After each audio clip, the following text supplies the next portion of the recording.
First prayer, that was the fashion, that was the sunnah of Nabi Pak ﷺ, that they and their followers, Sahaba Ikram, they start doing zikr with loud voice.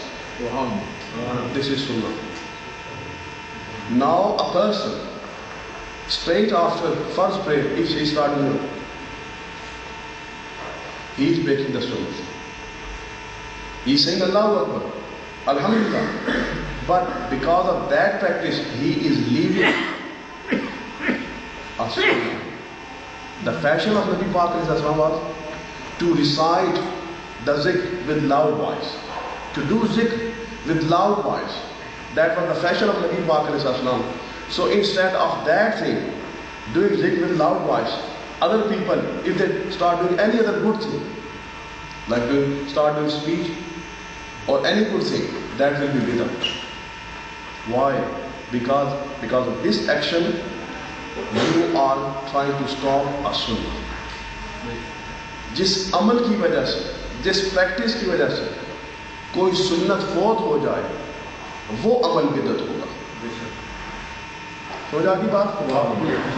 ہر کام نیا بدعت نہیں ہوگا, بلکہ ایسا نیا کام جس کی وجہ سے کوئی سنت فوت ہو جائے, یا وہ اسلام کے مخالف ہو. سنت فوت نہ بھی ہوتی ہو لیکن اسلام کے مخالف ہو, that is against Islam, or that will harm Islam, اس سے اسلام کو کوئی نقصان پہنچے, تو پھر وہ نیا کام جو ہوگا وہ بدعت, بری بدعت ہوگا, ادروائز نہیں ہوگا.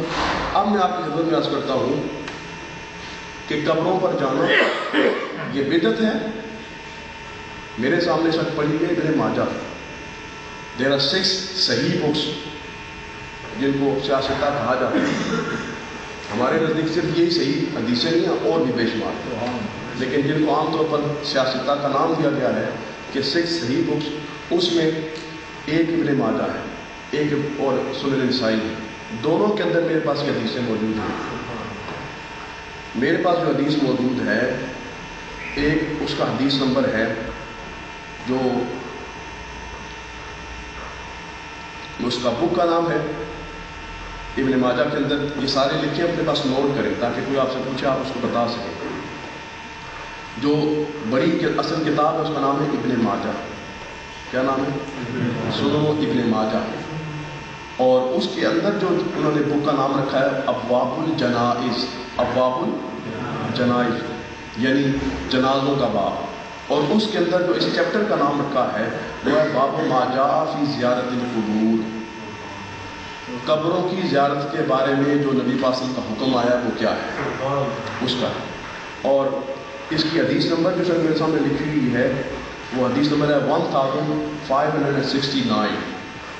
1569. اس کے اندر حضرت ابو ہریرہ رضی اللہ عنہ کہتے ہیں قال رسول اللہ صلی اللہ علیہ وسلم زوروا القبور فإنها تذکرکم الآخرہ. کہ you should visit the graves. You should visit the graves. فإنها تذکرکم الآخرہ. Because of visit the graves you will remember. آپ کو یاد آئے گی کیا آخرت کیا. اب نبی پاک صلی اللہ علیہ وسلم آرڈر کریں, نبی پاک علیہ السلام آرڈر کر رہے کہ you should visit the graves. اب جو لوگ کہتے ہیں قبروں پہ کیوں جاتے ہو, آپ ان کو جواب دیں. یہ اب سوال جو ساتھیوں نے مجھ سے کیا تھا, اس سوال کو انڈرسٹینڈ کر کے اس کا جواب سمجھیں. کہ آپ سے کوئی پوچھے, کوئی بدعتی پوچھے, کوئی بدعقیدہ پوچھے کہ قبروں پر کیوں جاتے ہو, تو آپ نے یہ جواب دینا ہے. سرکار نے فرمایا زور القبور. کیا کہیں گے؟ زور القبور. نبی پاک نے فرمایا کہ قبروں کی زیارت کرو. قبروں کی زیارت کرو. قبروں کی زیارت کرو. اب سرکار نے جن قبروں کی زیارت کے لیے حکم دیا تھا نا, ان قبروں کے بارے میں سرکار نے فرمایا کہ فإنها تذکرکم الآخرہ. کہ ان کے پاس جاؤ گے, ان قبروں کے پاس جاؤ گے تو تمہیں قیامت یاد آئے گی. یعنی جس طرح یہ مرے ہوئے لوگ ہیں, قبروں میں گئے ہوئے لوگ ہیں, ان کو دیکھ کر تمہیں اپنی موت یاد آئے گی. جب موت یاد آئے گی تو تم, اس کا مطلب ہے جیسی قبر ویسی یاد. اگے آپ تکڑے ہو رہے ذرا, پھر میں سمجھ ہماری گلیں قیمت اس وقت ضائع کریں. میں بڑا پیارا جملہ کہا ہے، جن کی سمجھ میں آئی ہے ان کے بارے میں آ رہے ہو، جیسی قبر ویسی یاد۔ جو عام لوگ ہوتے ہیں، خود عام لوگوں کی قبر پہ جائیں تو ان کو وہی فیلنگز آتی ہیں جس طرح کی قبر والے کی ہوتی ہے، یعنی ان کو مرے ہوئے دیکھ کر اپنا مرنا یاد آتا ہے۔ لیکن ایسی قبر پر جاؤ جہاں پر زندگی ملے، آپ کا دل تازہ ہو جائے، دل زندہ ہو جائے، روح زندہ ہو جائے، عقیدہ زندہ ہو جائے اور آرزویں زندہ ہو جائیں، ان قبروں پر جاؤ تو پھر تمہیں اسی طرح کی فیلنگز آئیں گی۔ میں نے جیسے غالباً اپنے جو درس تھے تراویح کے بعد ان میں ایک جملہ کہا تھا،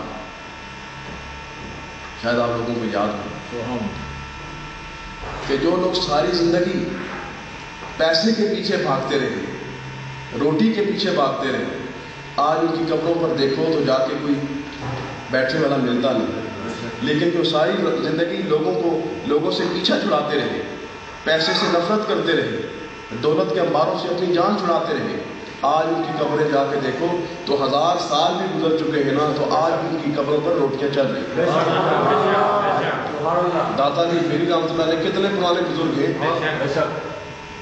آج 1000 سال پہلے کا بندہ ہے، لیکن آج بھی جاؤ روٹی مل رہی ہے کہ نہیں مل رہی؟ جو خدا کے ساتھ انہوں نے لو لگا کے رکھی، 1000 سال گزر گئے، لیکن ہزاروں سال گزرنے کے باوجود بھی ہزاروں لوگ ان کی قبر پر آ کر آج بھی روٹی کھا رہے ہیں، میری پیسے کی کمی کوئی۔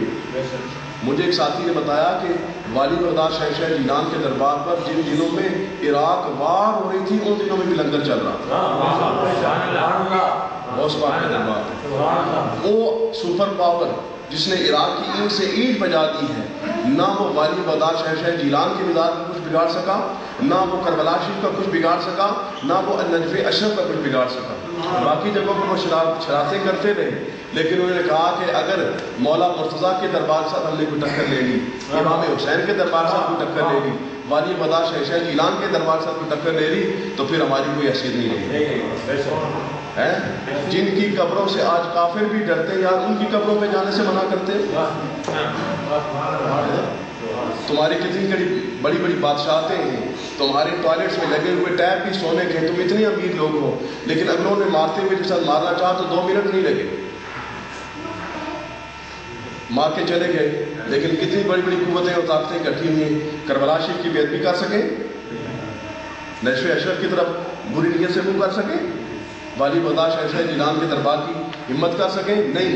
ان دنوں میں جن دنوں میں لڑائیاں ہو رہی تھیں، ان دنوں میں بھی قبروں والے اپنا کام کرتے۔ انہوں نے کہا کہ تم لڑتے ہو، بھوکو پیاس ہوتی ہے، والی بغداد کا لنگر جس طرح امن کے دنوں میں چل رہا تھا، اس طرح جنگ کے دنوں میں چلے۔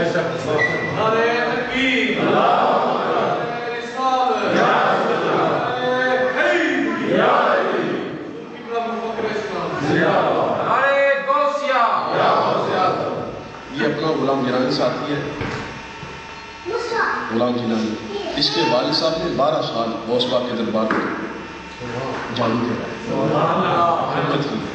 یہ اپنا پرسنل ایکسپیرینس بتاتا ہے کہ کہتے ہیں میرے والد صاحب وہاں پر دربار شریف پر موجود ہیں، بڑی سخت بھوک لگی ہوئی ہے تو لنگر نہیں مل رہا، تو تھوڑی سی مایوسی کا اظہار کیا، تھوڑا سا گلا کیا کہ کام سے آیا ہوں، کام کاج کر کے آیا ہوں، کوئی لنگر ہی کا کوئی نہیں پوچھ رہا۔ کہتا ہے یہ بات میں سوچتا کیا کی کسی نے نہیں۔ اب غلام جیلانی زندہ، اللہ تعالیٰ اس کو صحت عمر دے اور ہماری کلاس میں بھی دوبارہ واپس تشریف لانے کی توفیق عطا فرمائے۔ آپ اس سے پوچھیں گے، پوچھیں اسے کہ یہ بات ہوئی کہ نہیں ہوئی۔ کہتے ہیں یہ بات میں سوچتا کیا تو میں کیا دیکھتا ہوں، بندہ ایک آیا اور لوگوں میں سے ڈھونڈ کے مجھے پکڑا اس نے ہاتھ سے اور پکڑ کر باہر گاڑی میں لے گیا۔ گاڑی میں لے جا کے بوٹ کھولا تو جناب اس کے اندر دیگیں پڑی ہوئی کھانوں کی۔ کہتا ہے یہ سب تیرے لیے، اس کا میں اندر لے جا کے بانٹوں گا، ان کا بانٹنے چھانٹنے کا کھا ادھر ہی کھا، ان کا میں اتنا کسا کھاؤں گا، ان کا تم اتنے ہی اس کا گلے کا رہا تھا جناب پکڑ لیا بھائی، اندر نہیں آنے دوں گے جب تک کھائے گا نہیں، جب تک رجے گا نہیں، وہاں کھڑے کو اس کو کھلایا، کھلا کے جب غلام گیلانی کے باپ کے کانوں سے بھی دھواں نکلنے لگا نا، سوچنے کا واسطہ خدا کر لے بہت راج میں چھوڑو ان کا، اب یہ لنگر آپ دی جگہ کے اندر پہنچ سکتے۔ اس کے بعد غلام گیلانی کے والد صاحب نے وہ لنگر جا کے بانٹا۔ آپ اندازہ فرمائیں کہ جن لوگوں کی قبریں زندہ ہیں وہ زندہ ہیں، اپنی زندگی کو ثابت کروایا ہے۔ عرض کر رہا ہوں کہ اب بندہ کہتا ہے قبر پہ جانا بدعت، اور نبی پاک علیہ السلام کہہ رہے ہیں کہ زور القبور، کہ قبروں کی زیارت کرو، کس کی بات مانی چاہیے؟ کسی مولوی کی بات مانے، کسی کالجوں میں پھرنے والے ایسے بندے کی بات مانے جس کو خود ابھی بسم اللہ پڑھنی نہیں آتی، اس کی بات مانے، یا نبی کی بات مانے؟ نبی کہتا ہے کہ قبروں کی زیارت کرو، مولوی کہے کہ یہ بدعت ہے، کس کی بات مانو گے؟ اس کا مطلب یہ ثابت ہوا کہ قبروں کی زیارت سے منع کرنا یہ نبی پاک علیہ السلام کی تعلیمات کے خلاف ہے۔ تو جو بات نبی پاک کی تعلیمات کے خلاف ہو بدعت وہ نتیجہ کیا نکلا؟ نتیجہ یہ نکلا کہ قبروں کی زیارت کرنا سنت ہے اور اس سے منع کرنا یہ بدعت ہے۔ اب جتنے یکسر بیٹھے ہوئے آپ یہ سمجھیں، لوگ نبی پاک علیہ السلام they told us فزور القبور, you should visit the grave.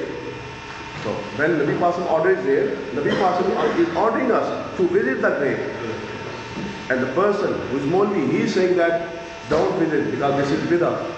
So you can easily understand that when Nabi Pak علیہ السلام ordered us to visit the grave and the Molvi is saying don't visit, that means the saying not to visit is bidah.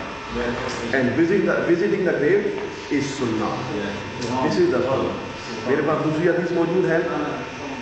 اب جتنے بندے اس وقت میرے سامنے موجود ہیں، میری بہنیں موجود ہیں، بیٹیاں موجود ہیں، میں اس سے گزارش کروں گا اتنی بات آج سمجھیں.